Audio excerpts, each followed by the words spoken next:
Onlar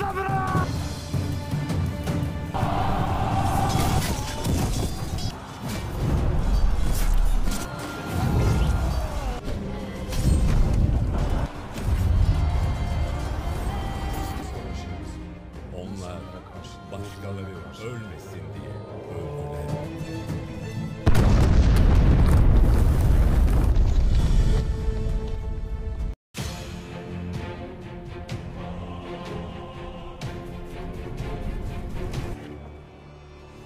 Sende şer tükenmezse bizde de er tükenmez.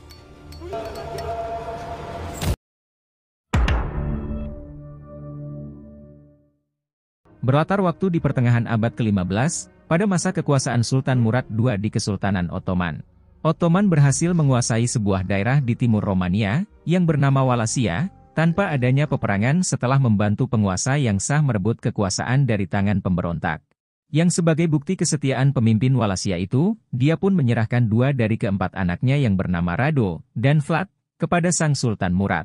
Yang alih-alih menjadikan keduanya tawanan, dia justru mengirimkan kedua anak itu bersama putranya sendiri, Pangeran Mehmed, ke Edirne, untuk mendapatkan pendidikan.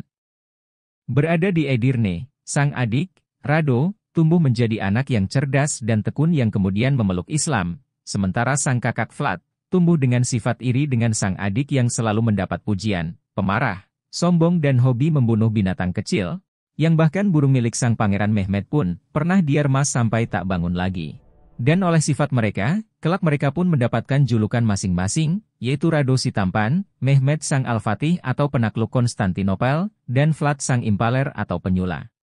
Sekedar informasi, sula adalah metode hukuman mati dengan cara menusukkan kayu runcing ke lubang pantat, hingga menembus badan bagian atas sang korban, dalam keadaan korban masih hidup.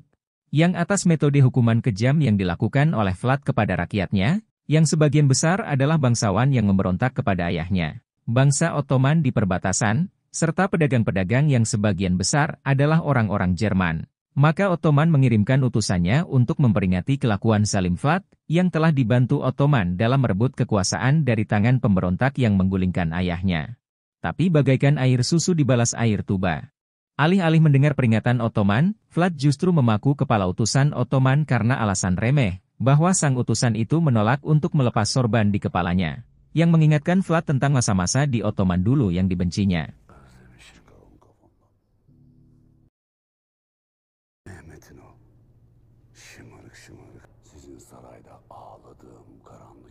Önce canım çıkar, sonra sarı. O sarığın bezi benim kefenimdir.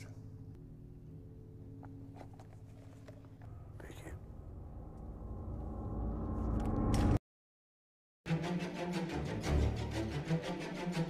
Çok sevdiğin sarığından bir daha hiç ayrılmayacaksın. Sende şer tükenmezse bizde de er tükenmez. Yang tidak perlu waktu lama hingga berita yang menimpa utusannya itu sampai kepada sang sultan.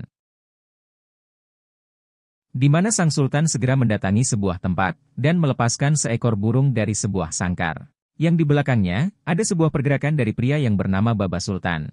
Ini orangnya, yang diperintahkan oleh sang sultan, untuk mengirimkan para delular Utsmani, untuk menghukum penghinaan yang dilakukan oleh sang Vlad III, Drakul.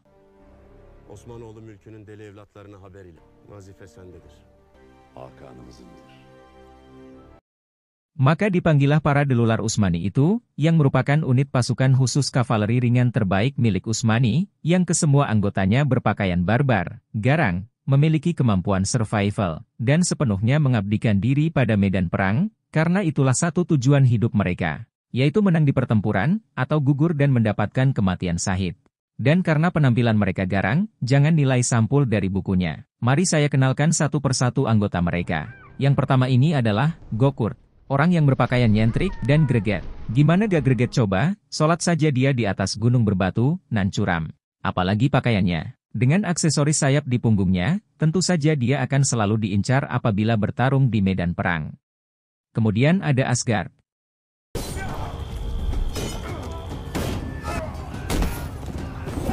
Suskun.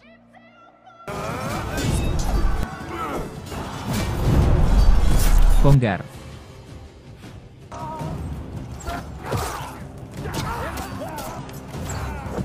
Kuman. Uyuyanlar uyansın. Gardas. Mubaris. Serta yang terakhir dan termuda, Aziz.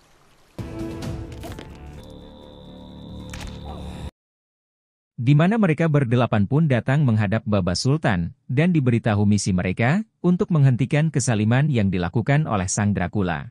Zalim haddini aşmış. Artık sabır taşmıştır. Ferman da sendedir. Emir de.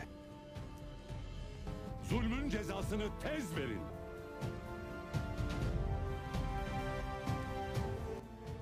Dan tanpa berlama-lama mereka berangkat, melewati hutan dan lautan, untuk sampai di wilayah Wallachia, tempat di mana Vlad III berada. Yang di tempat berbeda, seorang alkemis atau ahli meracik obat sedang diperintahkan oleh Vlad untuk membuat senjata biologis dengan tikus yang diberi makan daging orang sakit, untuk menghancurkan Konstantinopel beserta Kesultanan Ottoman. Tapi karena tikus percobaan habis, prajurit Vlad pun diperintahkan untuk mencari apa yang dibutuhkan dengan mendatangi desa miskin berpenyakit. Menjanjikan akan memberikan sekeping emas bagi sekantong tikus yang mereka tangkap. Tapi janji tinggallah janji. Alih-alih memberikan emas, prajurit itu justru menusuk orang yang memberi tikus, yang disaksikan seorang bocah dari tempat tersembunyi. Dan berpindah dari situ. Melewati jalanan yang dipenuhi mayat yang disula, kita sampai di istana tempat Vlad sedang berbicara dengan seorang putri bernama Elizabeth, yang menyarankan Vlad untuk meminta dukungan Paus untuk bisa mendapat dukungan pasukan salib. Tapi, alih-alih menuruti, Vlad justru menolak saran itu mentah-mentah, dan secara arogan mengatakan bahwa dia tidak membutuhkan bantuan Paus yang disebutnya sebagai seorang penipu. Yang menipu orang-orang dengan bujukan anggur dan roti. Menekankan bahwa dia akan mengalahkan Turki dengan tangannya sendiri, karena dia merasa lebih istimewa daripada Sang Paus. Çünkü ben Tanrı'nın, benim komutanlığımın sınırları haritası yok. Kandırmaya devam etsin. Çünkü Ben Tanrı'nın yeryüzündeki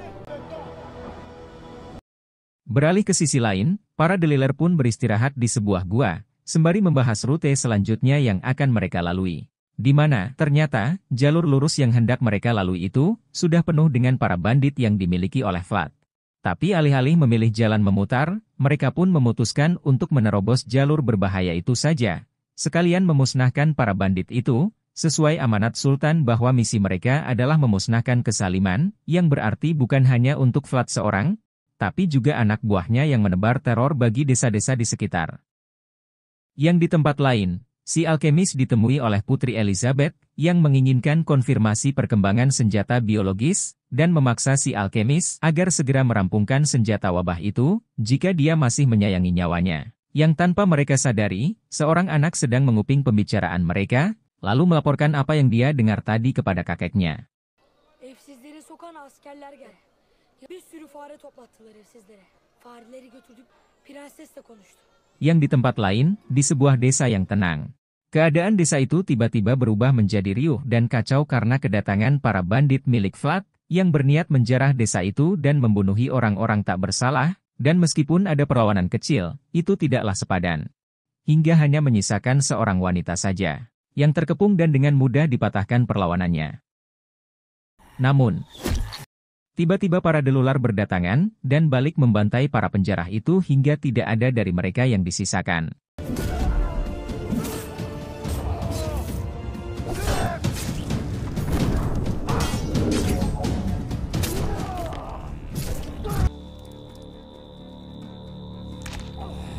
Di mana Suskun pun diperintahkan untuk mencari apabila ada penduduk yang selamat, sementara Mubaris mencoba menenangkan gadis yang bernama Alaka, yang baru kehilangan ayah angkatnya.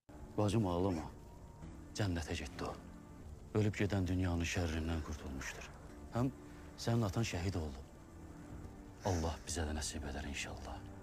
Sementara di sisi lain, Suskun menemukan bayi yang ibunya telah meninggal, dan teringat peristiwa masa lalunya. Ketika dia menyaksikan ibunya yang sekarat dibunuh oleh seorang pria yang mendengar teriakan minta tolongnya, yang semenjak saat itu, dia menjadi trauma, dan tidak bisa berbicara lagi. Kembali ke kenyataan, Suskun pun membawa bayi itu ke hadapan teman-temannya, yang tanpa mereka sadari, seseorang tengah mengintai mereka. Wow cantik. Maaf. Yang di tempat lain, si embah dari bocah tadi pun menemui seorang pendeta bernama Vikaris, dan memberikan secarik kertas, yang mampu membuat pendeta Vikaris tertegun, setelah membacanya.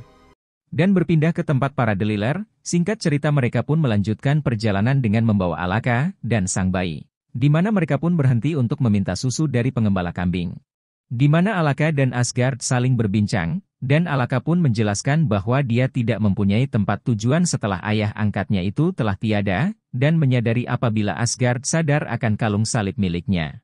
Tapi segera ditenangkan Asgard, bahwa dia menghormati kepercayaan Alaka. Leküm diniküm veliyedin. Benim dinim bana, senin dinin sana. Menyarankan Alaka agar pergi ke Kesultanan Ottoman saja, karena di Ottoman toleransi untuk setiap pemeluk agama dijamin oleh sang sultan, sehingga Alaka sendiri tidak perlu menyembunyikan kepercayaannya. Di mana percakapan mereka terhenti karena Alaka segera pergi menemui Suskun yang salah meminumkan sang bayi, dan menggantikannya untuk memberi minum susu sang bayi.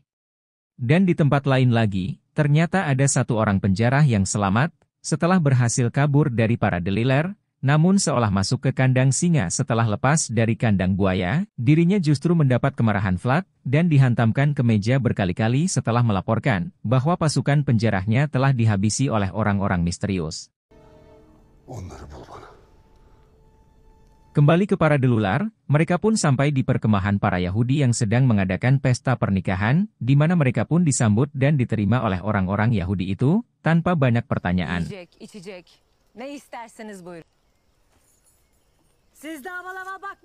Yang ternyata orang-orang Yahudi itu adalah pelarian dari korban persekusi, termasuk persekusi yang dilakukan oleh Vlad, di mana saat mereka diburu oleh orang-orang rasis.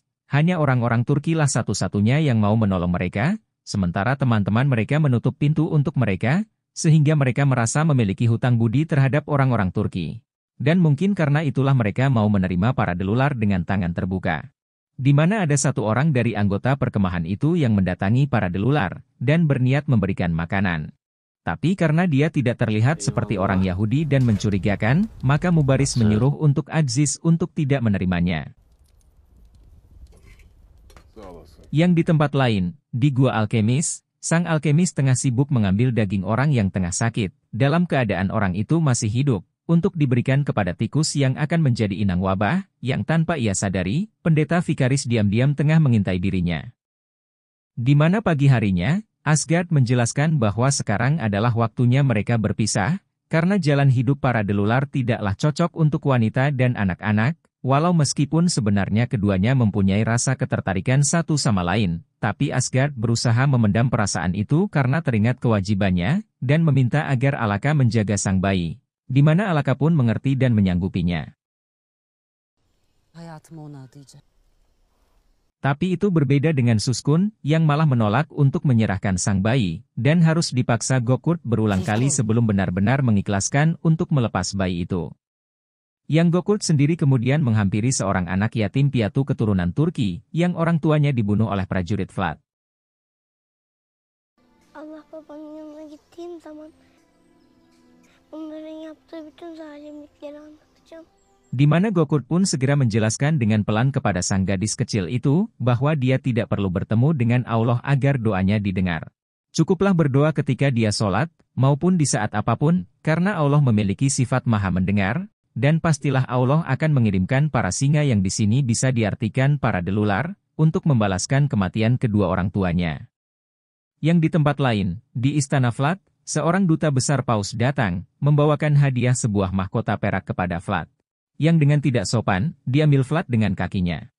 Menyuruh utusan itu berbicara, utusan itu pun mewakili Paus, mengucapkan apresiasi Paus atas upaya Vlad mengusir orang-orang Muslim Turki dari wilayahnya, dengan menerima Vlad sebagai pelindung seluruh dunia Kristen, dan memberikan mahkota sebagai simbolnya, yang dengan memakai mahkota itu, Vlad akan memiliki kedudukan setara dengan semua kardinal, atau pejabat senior dalam gereja Katolik Roma, yang langsung berada di bawah Paus. Tapi, bukannya menyambut baik keinginan sang Paus seperti Putri Elizabeth, Vlad justru tertawa mengejek, bahkan mengancam sang Paus, dengan mengatakan, bahwa setelah Vlad berhasil mengalahkan Ottoman, Sang Paus harus mengakui Vlad sebagai anak Tuhan, apabila masih sayang akan posisinya. Geçirmemi istemiyorsa benim Tanrı'nın oğlu olduğumu Kemudian mengembalikan mahkota itu, dan menyuruh sang utusan mencium tangannya, sebagai bukti ketundukan. Kembali ke para delular, mereka pun beristirahat di bawah pepohonan, di mana Asgard mencoba menenangkan Suskun yang menjadi sad boy, sehabis meninggalkan sang bayi, yang kemudian justru diajak oleh Kongar sambil tertawa, menyulut kemarahan Asgard, namun segera dihentikan oleh Gokurt yang mengingatkan tentang persaudaraan mereka. Çek pusatını, çal Kongar'ım. Lakin bilesin ki, pusatı Kongar'a kendine çalmış olacaksın. Di mana di sisi lain, tidak kuat menahan kantuk, Kuman tertidur. Namun seolah terhubung, tiba-tiba Baba Sultan datang ke dalam mimpi Kuman, mengingatkan Kuman bahwa tujuan Kuman adalah memandu mereka, menyuruhnya agar bangun. Uyuyanlar uyansın. Yang di satu sisi, dengan terbangunnya Kuman itu adalah pertanda bahwa di sekitar mereka ada musuh, membuat Gokurt segera memerintahkan mereka bersiaga, dan benar saja, musuh-musuh pun bermunculan, dan berhasil memanah Kongar, yang melindungi titik buta Asgard. Namun segera dihabisi oleh para delular lain. Di mana ternyata, para penyerang itu adalah anggota bandit milik Vlad. Menghampiri Kongar, Asgard menyesali pertengkaran mereka tadi, dan menolak untuk meninggalkan Kongar, namun kemudian dimarahi Gokurt yang mengingatkan tujuan mereka. Membuat Asgard pun ikhlas Kongar untuk dibawa oleh Kuman, menjalankan sebuah ritual, dengan mengubur seluruh badan Kongar di pasir, di mana, seolah beresonansi dengan Baba Sultan dan seluruh delular lain. Diiringi lolongan serigala, Kongar pun bangun dari pasir yang menguburnya. Yang keesokan paginya, para delular pun sudah semakin dalam ke wilayah Wallachia, di mana mereka pun mampir dulu di sebuah warkop, dan menarik perhatian semua orang di dalamnya, termasuk pegulat yang ada di atas ring, yang memprovokasi mereka dengan sarkas dan hinaan yang ditujukan kepada mereka, membuat Suskun terpancing dan naik ke atas ring, di mana dengan mudah Suskun dapat menghindari setiap serangan dari pegulat itu, bahkan mendaratkan beberapa serangan, sebelum akhirnya mematahkan kaki sang pegulat itu, dan memukulinya kembali, sampai sang pegulat itu tak berdaya lagi, sebelum kembali ke bangkunya untuk melanjutkan makannya. Yang hanya dapat membuat penonton terdiam, terheran-heran. Melanjutkan perjalanan, mereka pun sampai di pinggir sungai yang airnya tercemar, dan memutuskan istirahat. Di mana Mubaris pun kemudian menyuruh Aziz untuk mencari air bersih yang dapat diminum, yang kemudian Aziz sampai di tempat air bersih berada, yang tiba-tiba Aziz merasakan keanehan dan dengan refleks menodongkan pisaunya ke leher orang yang berada di belakangnya, yang ternyata adalah orang yang sama dengan orang yang memberinya minum kemarin malam, yang beralasan memiliki tempat tujuan yang searah. Namun tiba-tiba, para bandit Vlad bermunculan menyergap Aziz dari balik bebatuan, dan meskipun Aziz berhasil membuka serangan, tiba-tiba dia dipukul dari belakang oleh orang yang ia todong tadi, yang ternyata sekomplotan dengan para bandit itu. Menyadari Aziz pergi terlalu lama, Mubaris bergegas pergi menyusul, dan hanya menemukan senjata Aziz, serta jasad orang yang dikalahkannya. Di mana ia pun menyalahkan dirinya sendiri yang tadi menyuruh Aziz pergi seorang diri, untuk mencari sumber air. Namun segera ditenangkan Gokurt, menyampaikan bahwa Aziz masih hidup, dan masih ada kemungkinan mereka dapat menyelamatkannya. Di mana singkat cerita mereka pun segera pergi melewati sebuah pasar, yang cukup menarik perhatian orang-orang, dan kemudian masuk ke dalam gereja, dan menemui pendeta Vikaris, yang ternyata adalah teman mereka. Ya, dia adalah salah satu anggota delular yang sedang melakukan tugas penyamaran, dan nama sebenarnya adalah Junaedi. Karali maksudnya. Di mana tiba-tiba pintu terbuka, namun ternyata itu hanya si bocah yang bernama Eren, yang menatap para delular dengan tatapan tidak percaya, bahwa yang dihadapannya adalah benar-benar para delular, sosok yang begitu ia kagumi. Walaupun dirinya seringkali ditertawai teman-temannya, karena mempercayai cerita kehebatan para delular yang keberadaannya hanyalah dianggap mitos semata. Di mana, merasa berbicara di gereja itu tidak aman, Karali pun mengajak mereka berpindah ke tempat yang lebih aman.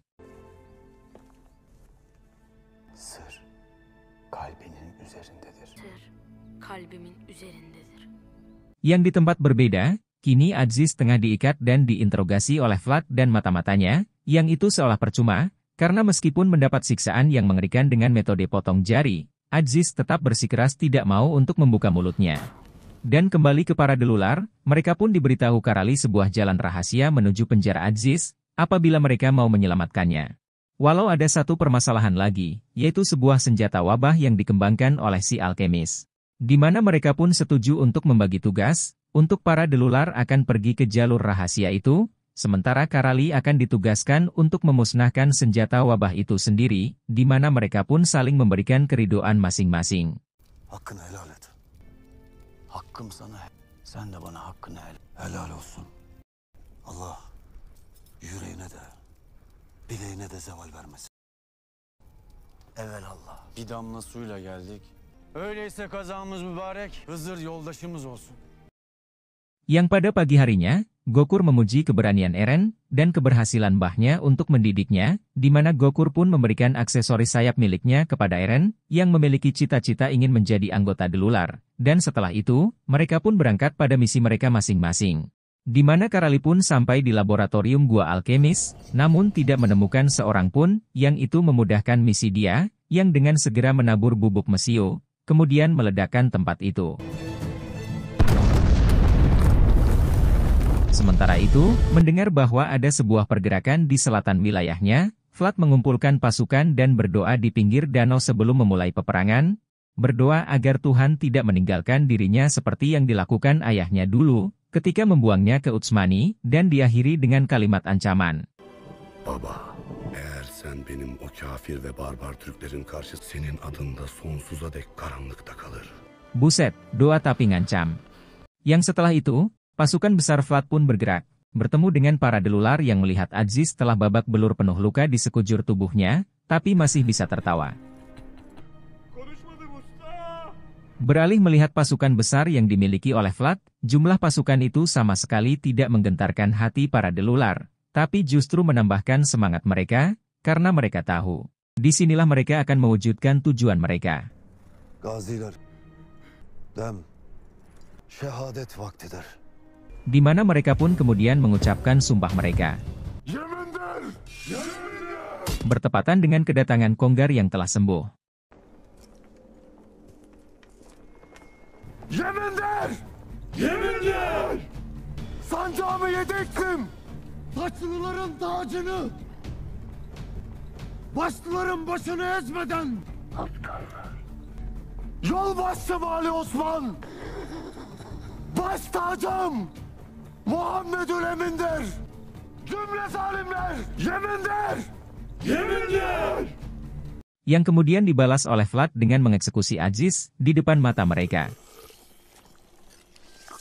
Yang tentu membuat para delular murka, dan memulai serangan.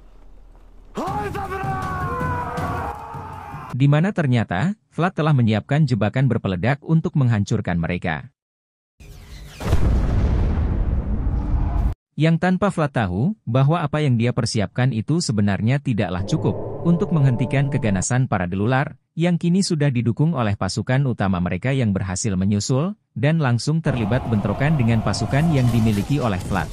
Di mana kebrutalan segera terjadi di medan perang dengan pasukan kavaleri saling menusukkan tombaknya ke lawan mereka.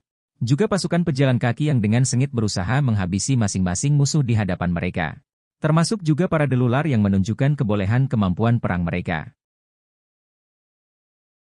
Di mana tidak lama Suskun melihat orang yang membunuh ibunya dulu, dan merupakan tangan kanan Vlad, dan berhadapan dengannya. Di mana Suskun berhasil menebas dan menjatuhkan orang itu, menirukan ekspresi ketika dulu dia disuruh diam oleh pembunuh di hadapannya, sebelum akhirnya Suskun pun mengakhiri nyawa orang itu. Yang di sisi berbeda, Gokul menemukan keberadaan Vlad dan berhadapan dengannya. Sementara itu, Mubaris sendiri kini berhadapan dengan si mata-mata Vlad yang menangkap dan menyiksa Aziz, di mana dia dengan mudah dapat menebas si mata-mata itu, lalu mengalahkannya. Dan kembali ke sisi Gokul, pertarungan sengit terjadi di antara keduanya. Di mana kemampuan bertarung Vlad yang mendapatkan pendidikan yang sama dengan Sultan Mehmed cukup membuat Gokul kerepotan. Sebelum akhirnya, Gokul pun berhasil mendaratkan serangan kepada Vlad, dan menusukkan pedangnya menembus badannya. Dan walau sudah terluka parah, bahkan sekarat seperti itu, Vlad masih bisa menyalahkan Bapa atas kekalahannya. Lah, siapa suruh? Doa kok maksa. Lanjut dah, menebaskan pedangnya, Gokuro mengakhiri kekejaman Vlad sang penyula. Di mana singkat cerita perang pun selesai, dan Suskun kini sudah dapat berbicara lagi, setelah mengalahkan orang yang membuatnya trauma.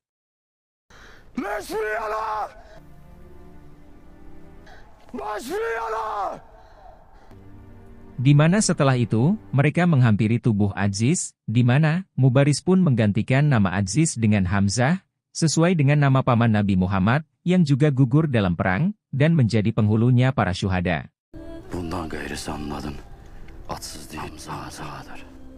Dan membawa mereka yang gugur dalam perang, mereka pulang kembali ke Ottoman. Yang di scene akhir kita akan diperlihatkan sang alkemis mengatakan bahwa percobaannya telah berhasil.